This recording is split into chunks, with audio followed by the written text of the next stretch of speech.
نحمده ونصلي ونسلم على رسوله الكريم أما بعد فأعوذ بالله من الشيطان الرجيم بسم الله الرحمن الرحيم إن الذين يحبون أن تشيع الفاحشة في الذين آمنوا لهم عذاب أليم في الدنيا والآخرة وقال النبي صلى الله عليه وسلم الحياء شعبة من الإيمان أو كما قال رسول الله صلى الله عليه وسلم اللهم صل على سيدنا محمد وبارك وسلم وعلى آل سيدنا محمد وبارك وسلم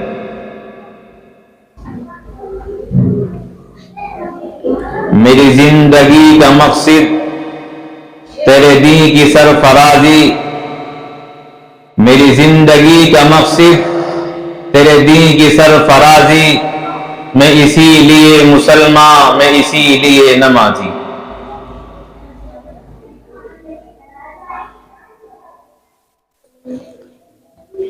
حضرات سامعین،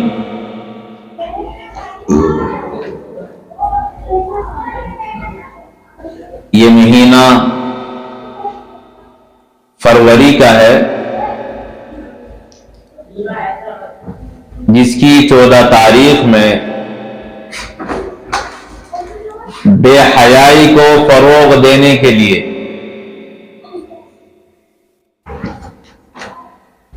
بد اخلاقی کے لیے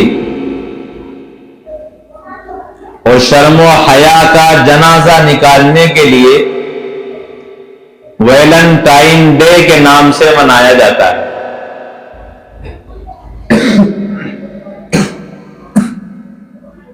اسی لیے آج کا عنوان یہ طے کیا گیا،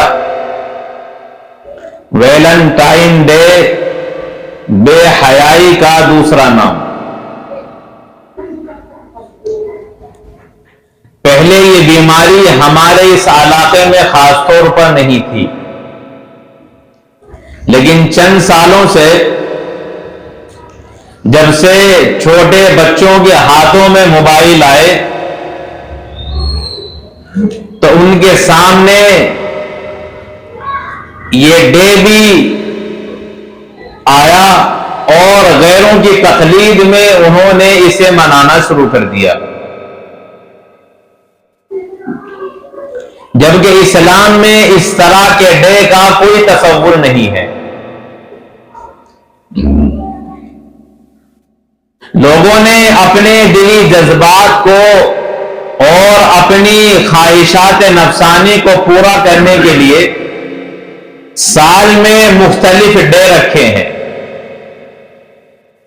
مختلف تاریخوں میں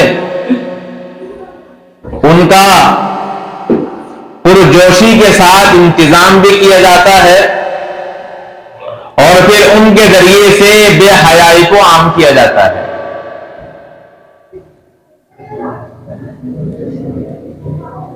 یہ ویلنٹائن ڈے دنیا میں کس طرح وقوع پذیر ہوا، اس کے مختلف اسباب اہل قلم نے تحریر فرمائے ہیں۔ آپ کے سامنے ابھی چند سالوں سے یہ یونیورسٹی اور کالجوں میں پڑھنے والوں کے سامنے اس سے پہلے کچھ سالوں سے آیا ہوگا، جبکہ یہ معاملہ ابھی چند سالوں کا نہیں ہے، یہ کئی تو سال پرانا معاملہ ہے۔ اور آپ اندازہ لگائیں گے کہ اس دن کتنا خطرناک ہے اور اس سے بے حیائی کو کتنا فروغ ملتا ہے، اور کیا کوئی عقل مند انسان ویلنٹائن کے نام پر کوئی ڈے بھی بنا سکتا ہے؟ ذرا آپ تصور کیجئے،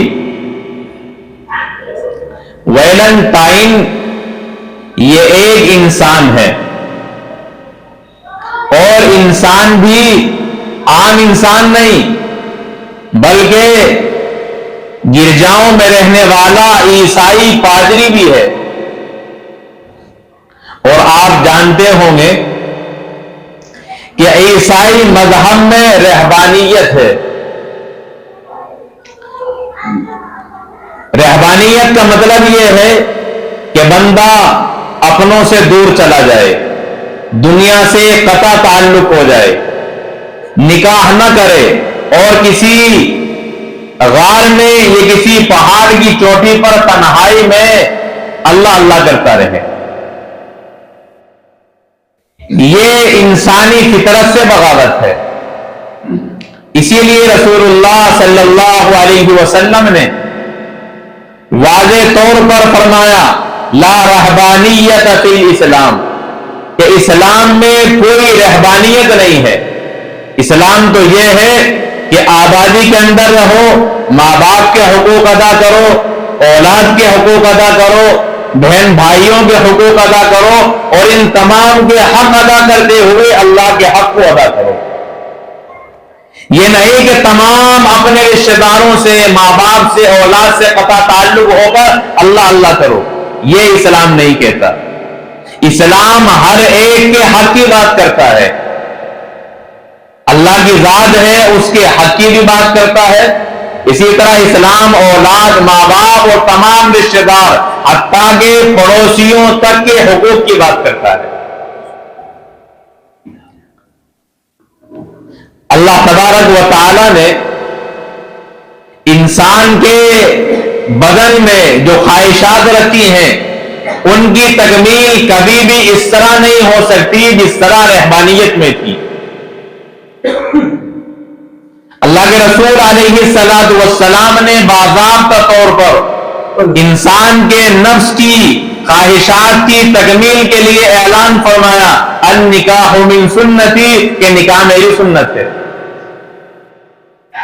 اس لیے کہ اگر کوئی نکاح سے کنارہ کرے گا تو یہ فطرت سے بغاوت ہوگی.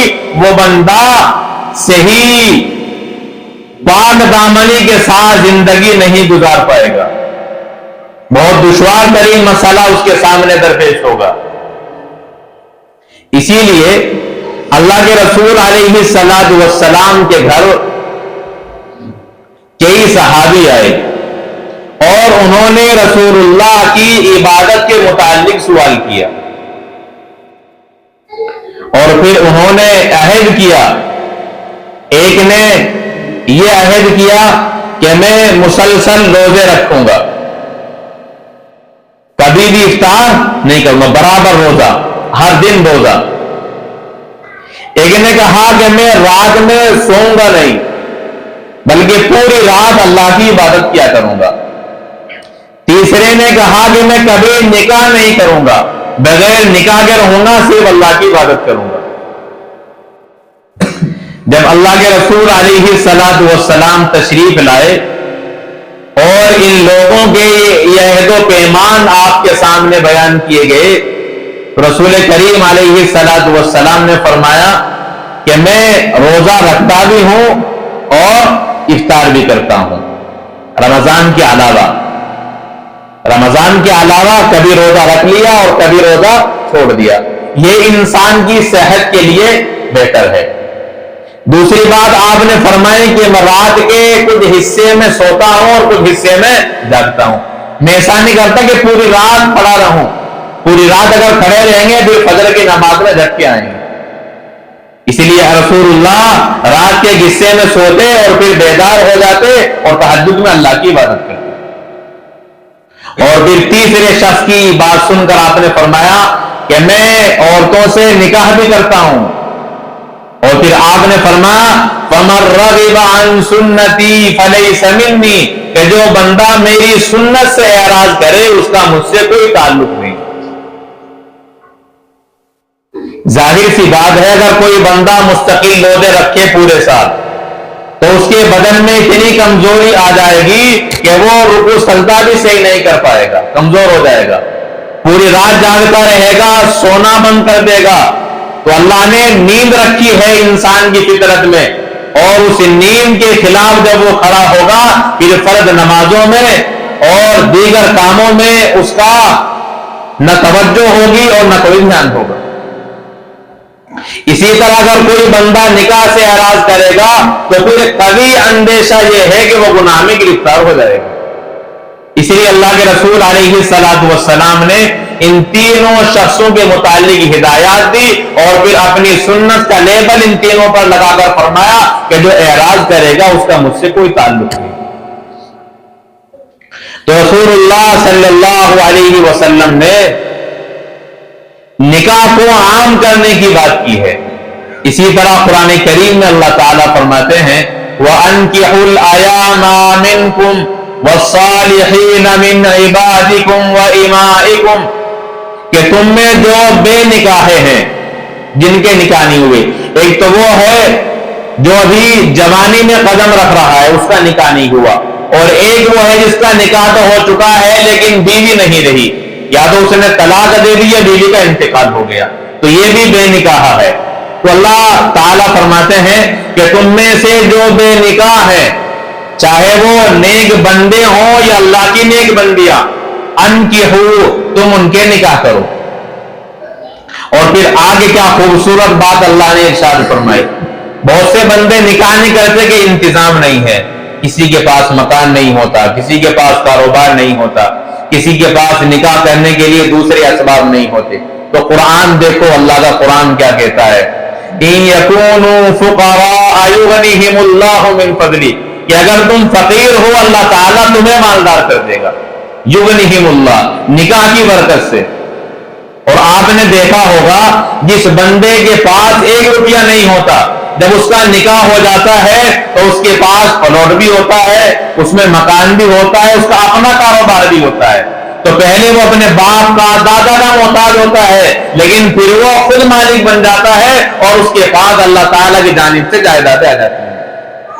کتنے لوگ ہیں کہ ان کے پاس نکاح سے پہلے اپنی ملکیت میں کوئی چیز نہیں تھی, لیکن جب نکاح کیا اس کے اوپر ذمہ داری آئی تو اللہ تعالیٰ نے اسی بندے کو غنی اور مالدار بنا دیا.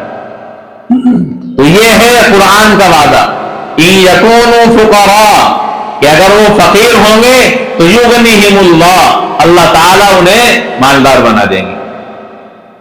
تو قرآن میں بھی اور رسول اللہ نے اپنی روایات میں بھی نکاح کی ترغیب دی ہے.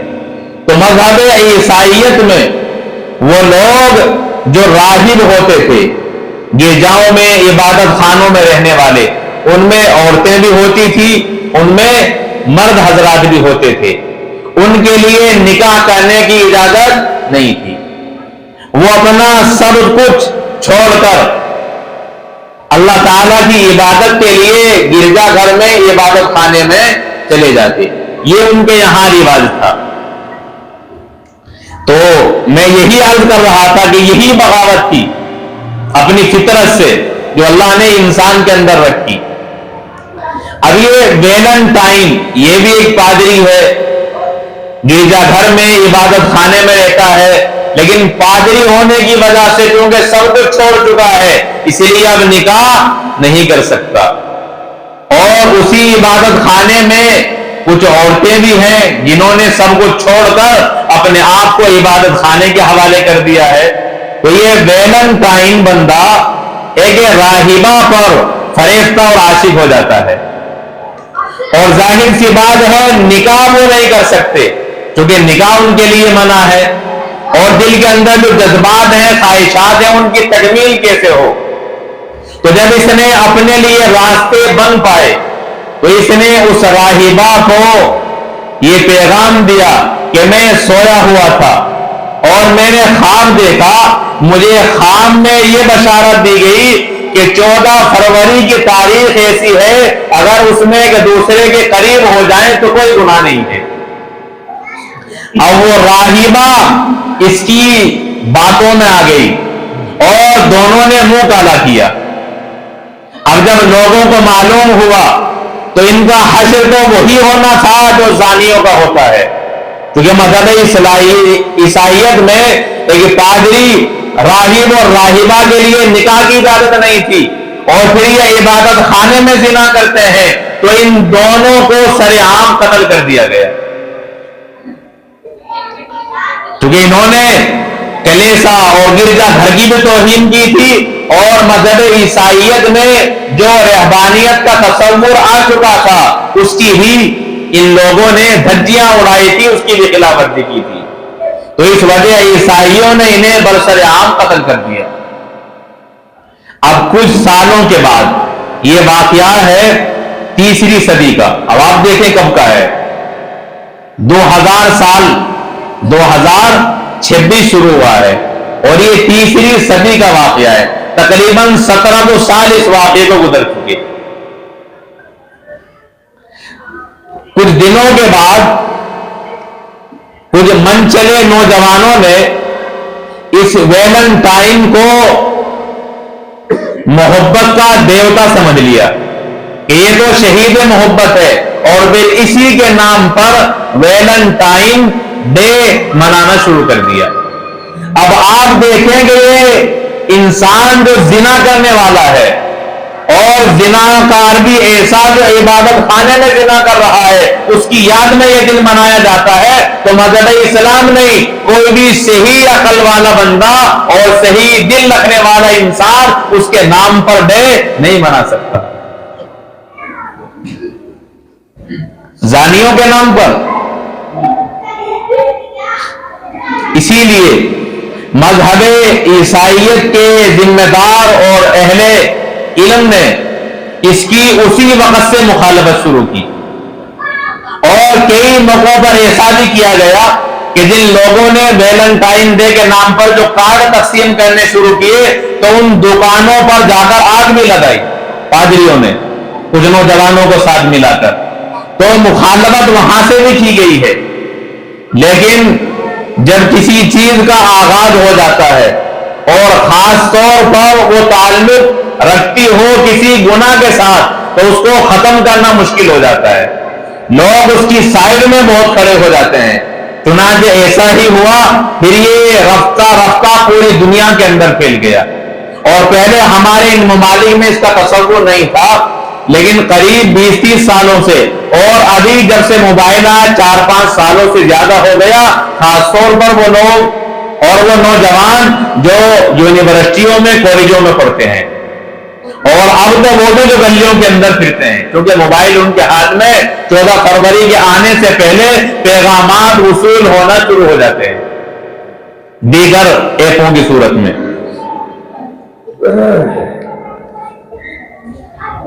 اب آپ اس تصور کے سلسلے میں جو غیروں نے مذہب اسلام کو اور خاص طور پر مسلمانوں کو دین اسلام سے برگشتہ کرنے کے لیے، کون ہے یہ؟ کون ہے؟ نکالیے نا، باہر نکالو گیٹ سے۔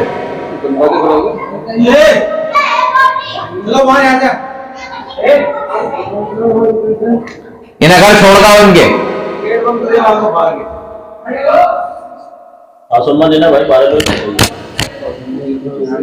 بہرحال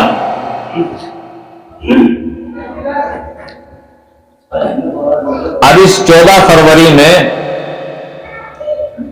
ناجائز اور حرام کاری عام دنوں کے مقابلے پر سب سے زیادہ ہوتی ہے۔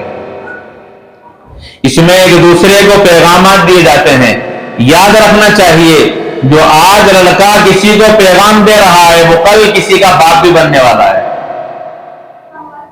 اس لیے دوسروں کی عزتوں کو پیش نظر رکھیے، آپ کی عزتوں کا تحفظ ہوگا، اور اگر ہم نے دوسروں کی عزتوں سے کھلواڑ کیا تو یاد رکھیے پھر آنے والے زمانے میں، آنے والے سالوں میں جب آپ کی اولاد ہوگی تو آپ کے ساتھ بھی وہی منظر دہرایا جا سکتا ہے جو آپ نے کسی کے ساتھ کیا تھا۔ مذہب اسلام میں اس کا کوئی تعلق نہیں ہے۔ مذہب اسلام حیا کی بات کرتا ہے، شرم کی بات کرتا ہے، اخلاق کی بات کرتا ہے، بد اخلاقی اور بے حیائی کی جڑوں کو کاٹتا ہے۔ اللہ کے رسول علیہ السلام فرماتے ہیں کہ اسلام کے 70 سے زیادہ شعبے ہیں، اور الحیاء شعبۃ من الایمان، حیا بھی ایمان کا ایک شعبہ ہے، یہ بھی ایمان کا حصہ ہے۔ اور دوسری حدیث میں رسول اللہ فرماتے ہیں اذا لم یستحی فاصنع لما شئت، کہ جب تم بے حیا ہو گئے جب تمہاری حیا چلی جائے پھر جو چاہو کرو، کوئی رکاوٹ نہیں ہوگی۔ انسان بہت سے گناہوں سے رکتا ہے حیا کی وجہ سے، شرم کی وجہ سے، لیکن جب حیا کا جنازہ نکل جاتا ہے، بے حیائی آ جاتی ہے، پھر اللہ تبارک و تعالی ان لوگوں کو دردناک عذاب کی قرآن کریم میں دھمکی بھی دیتے ہیں۔ ان الذین یحبون ان تشیع الفاحشہ فی الذین آمنوا، بے شک جو لوگ ایمان والوں میں بے حیائی پھیلانا چاہتے ہیں، لہم عذاب علیم فی الدنیا والآخرہ، ان کے لیے دنیا میں بھی دردناک عذاب ہے اور ان کے لیے آخرت میں بھی دردناک عذاب ہے۔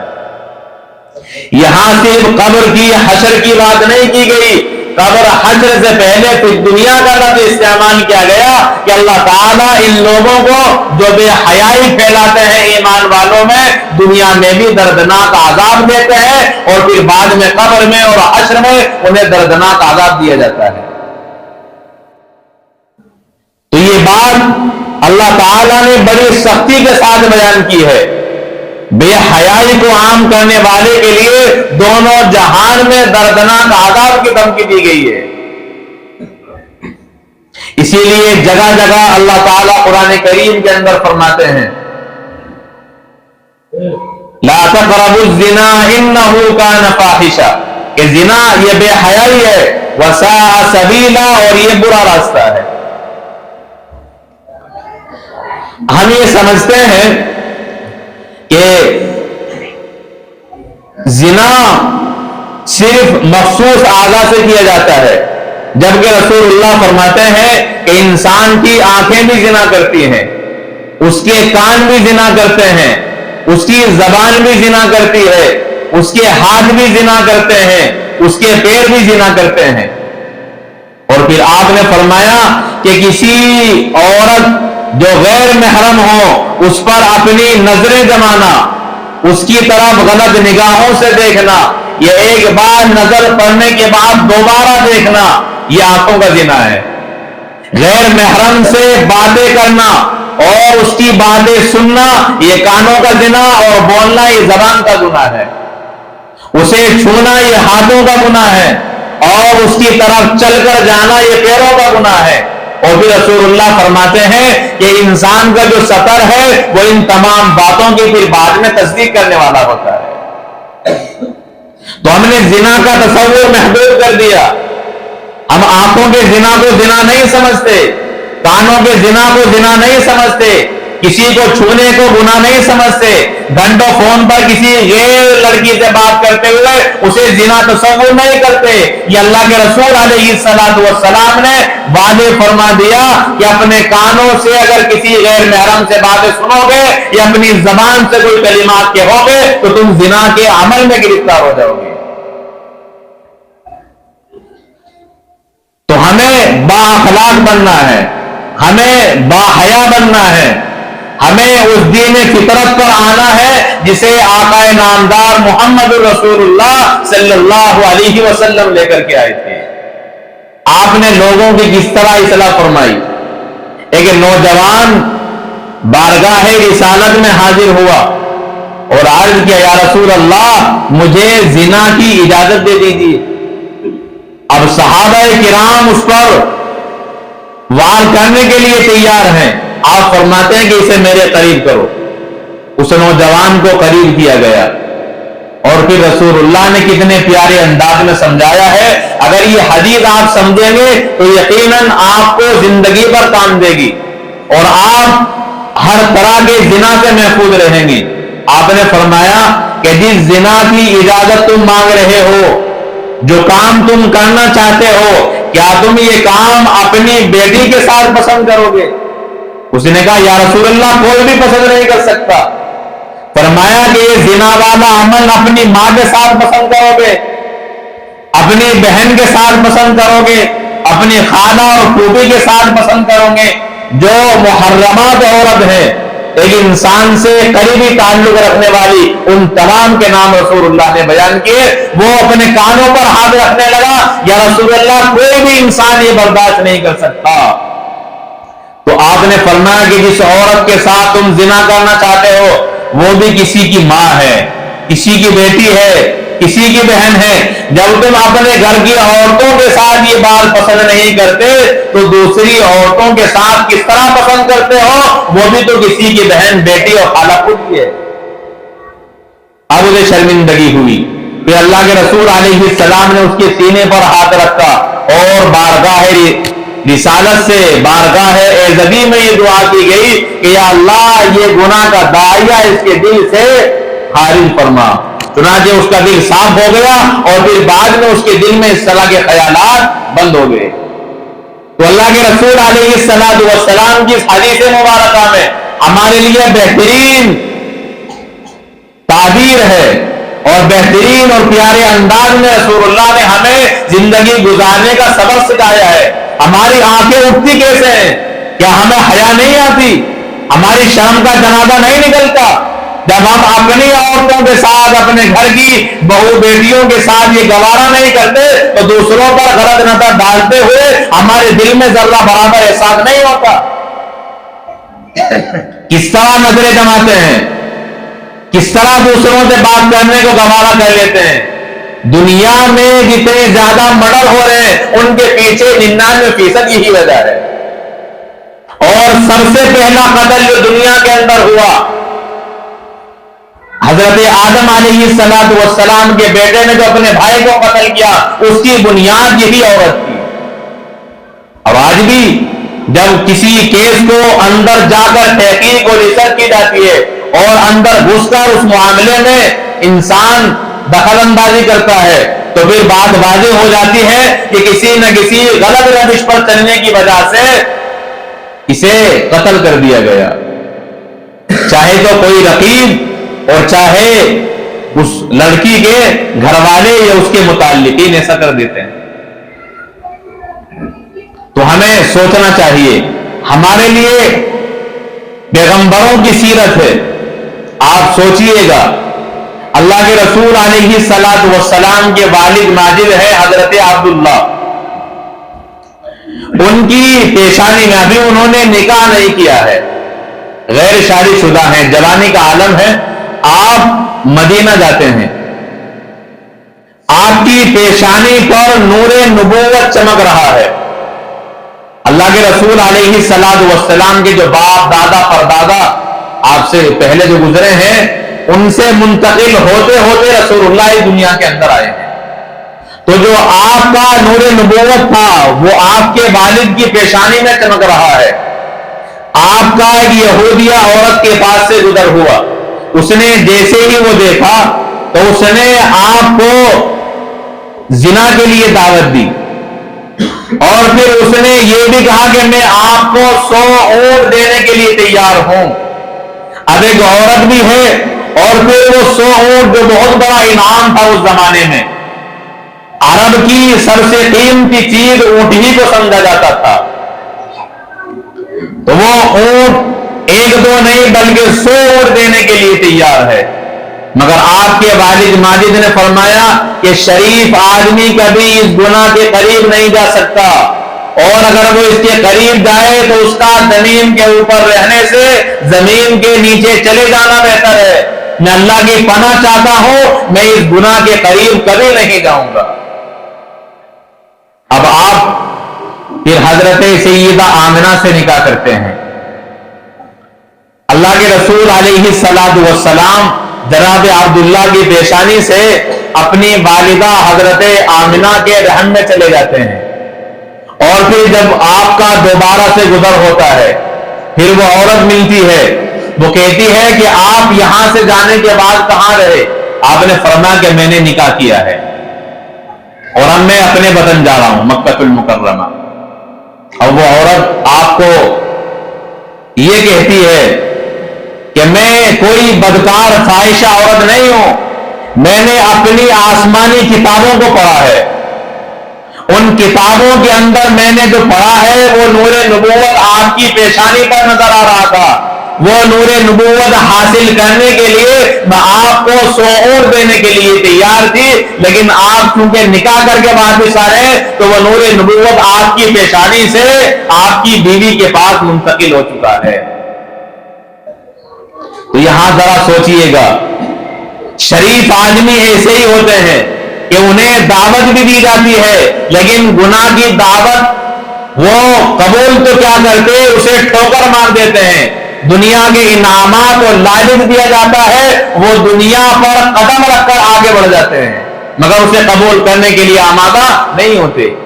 تو یہ رسول اللہ صلی اللہ علیہ وسلم کے والد حضرت عبداللہ کے اس واقعے میں اور آپ کی سیرت میں اور آپ کی اس حیا اور پاک دامنی میں ہمارے لیے بہترین تعبیر ہے گناہوں سے بچنے کی۔ اسی طرح قرآن کریم میں اللہ تبارک و تعالی فرماتے ہیں کہ حضرت یوسف علیہ السلام کو گھر کے اندر اس طرح بند کیا جاتا ہے کہ گھر کے تمام دروازے بند کرنے کے ساتھ ساتھ ان پر تالے بھی لگا دیے جاتے ہیں، اور پھر آپ کو گناہ کی دعوت دی جاتی ہے۔ اب یہاں عیش و آرام کے تمام سامان ہیں، کسی عام انسان کا مکان نہیں ہے، بلکہ وہ بہترین مکان وہاں کے عزیز کا اور بادشاہ کا ہے، اور پھر آپ کو دعوت دینے والی کوئی عام عورت نہیں، حسن و جمال کی ملکہ ہے، اور پھر آپ اس کے وہاں غلام بھی ہیں، اور پھر وہ داعیہ بھی خود دے رہی ہے، تو جوانی بھی ہے، حسن و جمال بھی ہے، بہترین ساز و سامان مکانات بھی ہے، اور وہ عورت خود آپ کو دعوت دے رہی ہے، مگر حضرت یوسف علیہ السلام نے فرمایا معاذ اللہ انہ ربی احسن مثواي انہ لا یفلح الظالمون، کہ میں اس غلط کام سے اللہ کی پناہ چاہتا ہوں اور ظالم لوگوں کو کبھی کامیابی نہیں ملتی۔ تو آپ نے اللہ کی پناہ چاہ کر اس عورت کے داعیے کو ٹھکرا دیا، اور پھر اسی کی پاداش میں آپ کو جیل میں 1-2 دن نہیں بلکہ 7-8 سال تک رہنا پڑا۔ اور آپ نے قرآن کریم کے اندر اللہ تعالیٰ فرماتے ہیں، اللہ تعالیٰ سے کیا دعا مانگی، رب السجن احب الی مما یدعوننی الی، کہ میرے پروردگار جس کام کی طرف یہ عورتیں مجھے بلاتی ہیں اس سے بہتر میرا جیل میں داخل ہونا ہے، میں جیل میں جانے کو پسند کرتا ہوں مگر اس گناہ کے قریب جانے کے لیے آمادہ اور تیار نہیں۔ تو یہ پیغمبر ہیں حضرت یوسف علیہ السلام، ان کی سیرت میں اور ان کے اس عمل میں، اس دعا میں ہمارے لیے بہترین تعبیر ہے گناہ سے بچنے کی۔ بہرحال اللہ تبارک و تعالی ایمان والوں کے سلسلے میں یوں فرماتے ہیں والذین آمنوا اشد حبا للہ، کہ ایمان والے اللہ ہی کی محبت میں سخت ہوتے ہیں، ان کے دل میں کسی کی ناجائز محبت نہیں ہوتی، وہ اللہ ہی کی محبت میں گرفتار رہتے ہیں۔ کس طرح؟ حضرت حنظلہ رضی اللہ تعالیٰ ابھی شادی ہوئی اور نکاح کے بعد ابھی آپ نے غسل بھی نہیں کیا ہے، اعلان ہو جاتا ہے کہ مدینے سے لشکر جا رہا ہے کفار کے لیے، بس اتنا پیغام سنا، غسل بھی نہیں کیا، اپنے ہتھیار لگائے اور میدان میں نکل گئے، اپنی نئی نویلی دلہن کو چھوڑ دیا محض اللہ تعالیٰ کی راہ میں جانے کے لیے، اور غسل کر لیں یہ بھی آپ نے پسند نہیں کیا کہ یہ تاخیر نہ ہو جائے اور دوسرے مسلمان میدان میں چلے جائیں، ان کے سامنے حالات سازگار نہ رہے اور میں پیچھے رہ جاؤں، یہ پسند نہیں ہے، بغیر غسل کے نکل گئے، اور جیسے ہی میدان میں جاتے ہیں وہاں دشمنوں کا مقابلہ کرتے ہوئے شہید ہو جاتے ہیں۔ جب ان کی لاش کو تلاش کیا گیا تو دیکھا کہ ان کے جسم سے پانی کے قطرے ٹپک رہے ہیں، اللہ کے رسول علیہ السلام نے فرمایا کہ حنظلہ کو فرشتے اٹھا کر لے گئے اور فرشتوں نے انہیں غسل دیا ہے، تبھی تو ان کے بدن سے پانی ٹپک رہا ہے، اور اللہ تبارک و تعالیٰ نے انسانوں کے ہاتھوں نہیں، چونکہ انہوں نے غسل چھوڑا اللہ کے لیے، تو اللہ تعالیٰ نے انسانوں کی جگہ ان کے غسل کے لیے فرشتوں کو متعین فرما دیا۔ تو یہ ہے محبت الہی، جب دل کے اندر آ جاتی ہے پھر اسے دنیا کی کوئی پرواہ نہیں ہوتی، نہ اس کے دل میں پھر کسی کا ڈر رہتا ہے، نہ کسی کا خوف رہتا ہے، اور نہ دنیا کا لالچ رہتا ہے، اور نہ دنیا کی کوئی حرص رہتی ہے، چاہے وہ مال کی حرص ہو یا زمین کی، جائیداد کی، یا وہ کسی غیر محرم لڑکی اور لڑکے کی ہو، اس کا دل پھر یاد الہی سے روشن اور منور رہتا ہے۔ حضرت ثعلبہ نوجوان ہیں، اللہ کے رسول علیہ السلام کے ساتھ برابر آنا جانا ہے۔ ایک دن وہ نماز کے لیے جب اپنے گھر سے جاتے ہیں مسجد نبوی کی طرف، تو وہ ایک دروازے پر جھانکتے ہیں، جیسے ہی دروازے پر جھانکا تو اندر کوئی عورت غسل کر رہی تھی، اس پر نظر پڑ گئی۔ اب جیسے ہی نظر پڑی دل میں ندامت احساس ہوا کہ تو نے اس دروازے کی طرف دیکھا ہی کیوں ہے، بس فوراً مدینہ چھوڑ کر پہاڑوں کے درمیان دوڑ پڑے اور پھر ایک پہاڑ کے اندر پناہ لی۔ جب کئی مہینے گزر گئے اور جستجو ہوئی کہ وہ کہاں چلے گئے، تو جبریل امین علیہ السلام آئے رسول اللہ کی رسالت میں اور آپ کی بارگاہ میں۔ اللہ کے رسول علیہ السلام سے عرض کہ یا رسول اللہ، آپ کو معلوم بھی ہے آپ کو اللہ تعالیٰ نے سلام کہا ہے، اور اللہ تعالیٰ نے فرمایا ہے کہ آپ کا ایک امتی پہاڑوں میں ہم سے پناہ مانگ رہا ہے، چنانچہ اس کی خبر لو۔ تو آپ نے حضرت سلمان اور حضرت عمر دو بندوں کا انتخاب کیا۔ اب یہ دونوں تلاش میں نکل جاتے ہیں، وہاں ایک چرواہے سے ملاقات ہوتی ہے، وہ کہتا ہے کہ ہاں یہاں ایک نوجوان آیا ہوا ہے، وہ پہاڑوں میں چھپا رہتا ہے، جب رات ہوتی ہے تو وہ پہاڑوں سے باہر نکلتا ہے، اپنے سر پر ہاتھ رکھتا ہے اور اللہ تعالیٰ سے عرض کرتا ہے یا اللہ میری روح نکال کر روحوں میں شامل فرما اور میرے بدن اور جسم کو مردوں میں شامل فرما۔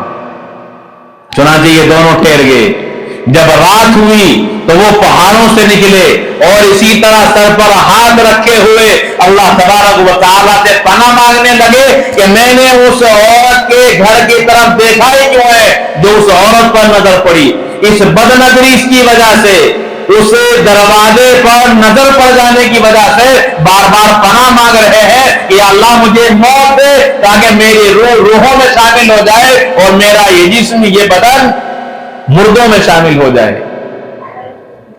اب جب یہ آئے اور اسی طرح پکار کی تو ان دونوں نے ان سے ملاقات کی اور رسول اللہ کا پیغام سنایا۔ اب وہ فرماتے کیا رسول اللہ کو میرے گناہ کا علم ہو گیا، کیا آپ پر وحی نازل ہو گئی؟ حضرت عمر نے فرمایا کہ ہمیں کچھ معلوم نہیں، ہم اتنا جانتے ہیں کہ آپ کی تلاش کے لیے اور واپس مدینہ لانے کے لیے امام الانبیاء محمد رسول اللہ نے ہمیں آپ کی تلاش میں بھیجا ہے۔ چنانچہ یہ ان کے ساتھ مدینے کی طرف روانہ ہوتے ہیں۔ جیسے ہی مدینے کے قریب پہنچتے ہیں تو فرماتے ہیں کہ جب رسول اللہ نماز میں شامل ہو جائیں اس وقت مجھے اندر لے کر کے جانا، میں نہیں چاہتا کہ رسول اللہ کی مجھ پر نظر پڑے جبکہ میں ایک گناہ کر چکا ہوں۔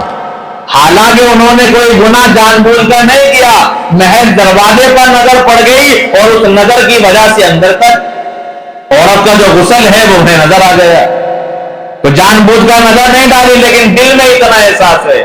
چنانچہ ایسا ہی کیا گیا، جب رسول اللہ نماز کے لیے آئے اور نماز کی نیت باندھی تو یہ بھی پیچھے صف میں شامل ہو گئے، اور جب رسول اللہ نے نماز پڑھی اور عمر فاروق کو دیکھا تو معلوم کیا کہ ثعلبہ کہاں ہے۔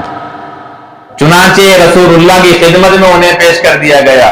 اللہ کے رسول علیہ السلام کو انہوں نے کہا کہ یا رسول اللہ میں اپنے اس گناہ کی وجہ سے یہاں سے فرار ہوا تھا۔ اللہ کے رسول علیہ السلام نے فرمایا کہ تمہاری خبر لے کر جبریل آئے اور بتایا کہ آپ کا امتی ہم سے پناہ مانگ رہا ہے پہاڑوں میں، لہذا اسے بلائیے اور مدینے میں اپنے سامنے اسے رکھیے۔